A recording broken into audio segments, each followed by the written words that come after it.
ಈ ಸತ್ತು ಯಾವಾಗ ಸತ್ತು ಹೋದ್ರೋ ಇವಾಗ ವ್ಯತ್ಯಾಸ ಧನವಂತನಲ್ಲಿ ದರಿದ್ರನಲ್ಲಿ ಕಾಣುತ್ತದೆ. ಏನ್ ಕಾಣ್ತದೆ? ಈಗ ಸತ್ತಾಯ್ತ. ಯಾರು ಸತ್ರು? ದರಿದ್ರನ್. ಹೇಳ್ರಿ, ಸತ್ತ. ಆತನ ಸತ್ತಾಗಂತ ಮ್ಯಾಲಿಂದ ದೇವದೂತರೇ ಬಂದು ಆತನ್ನ ಎತ್ಕೊಂಡು ಹೋಗಿ ಅಬ್ರಹಾಮನ ದೇವರಿಗೆ ಎದೆಲ್ಲ ಆನಿಸಿದ್ರಂತೆ. ಯಾರನ್ನ? ಸತ್ತನ ಬಡವನನ್ನ, ದರಿದ್ರನ. ಆತನ ಹೆಸರು ಲಾಜರು ಅಂತ ಇದೆ. ಮತ್ತೆ ಸಾವು ಎಲ್ಲರಿಗೂ ಬರುತ್ತದೆ. ಈ ಲೋಕ ನಮಗೆ ಶಾಶ್ವತವಲ್ಲಣ್ಣ, ಒಂದು ದಿವಸ ಬಿಡಲೇಬೇಕಣ್ಣ. ಈ ಲೋಕ ನಮಗೆ ಶಾಶ್ವತವಲ್ಲಣ್ಣ,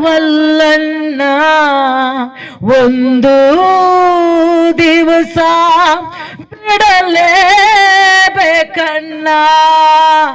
ಮನುಜ ಓ ಓ ಓ ಮನುಜ, ನಾವು ತಿಳ್ಕೊಳ್ಬೇಕಾಗಿದ್ದು ಎಲ್ಲರೂ ಹೋಗ್ತೇವೆ, ಅವ್ರ ಮುಂದೆ ನಾವು ಹಿಂದೆ. ಈತ ಬಡವನಾದತ್ತ ದರಿದ್ರ ಅಂತ ಈತನಿಗೆ ಸಕಲ ಸತ್ಕಾರದೊಂದಿಗೆ ದೇವದೂತರೇ ಆತನನ್ನ ಮೆರವಣಿಗೆ ಮಾಡಿ ಕರ್ಕೊಂಡು ಹೋಗ್ಬಿಟ್ರಂತೆ. ಒಂದು ದಿನ ಬಂತು, ಧನವಂತನು ಕೂಡ ಸತ್ತು ಹೋದ. ಆಗ್ಲೇ ಹತ್ರಕ್ಕೆ ನೋಡಿ, ಈ ಬಡವ ಏನಿಲ್ಲದೆ, ಆರೋಗ್ಯ ಇಲ್ಲ, ಆಹಾರ ಇಲ್ಲ, ಬಡವ, ಮನೆ ಇಲ್ಲ, ಮಠ ಇಲ್ಲ, ಒತ್ಕೊಳಕ್ಕಿಲ್ಲ, ತಿನ್ನಕ್ಕಿಲ್ಲ, ಏನ ಬಿಡು ಬ್ಯಾಧಿಯಿಂದ ಹೋಗ್ಯಾನ.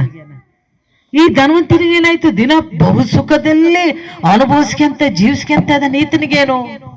ಸಾವು ಎಲ್ಲರಿಗೂ ಬರುತ್ತದೆ.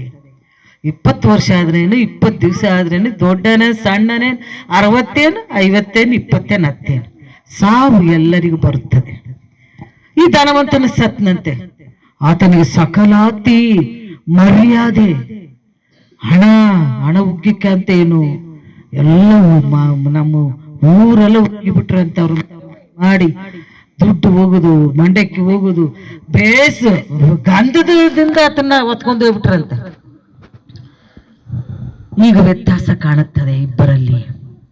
ದರಿದ್ರನು ಸ್ವರ್ಗಕ್ಕೆ ಹೋಗಿದ್ದಾನೆ, ಶ್ರೀಮಂತನು, ಧನವಂತನು ಪಾತಾಳದಲ್ಲಿ ಯಾತನೆ ಪಡುತ್ತಾ ಇದ್ದಾನೆ. ಬಹು ಯಾತನೆ, ಬಾಧೆ ಪಡ್ತಾ ಇದ್ದಾನೆ.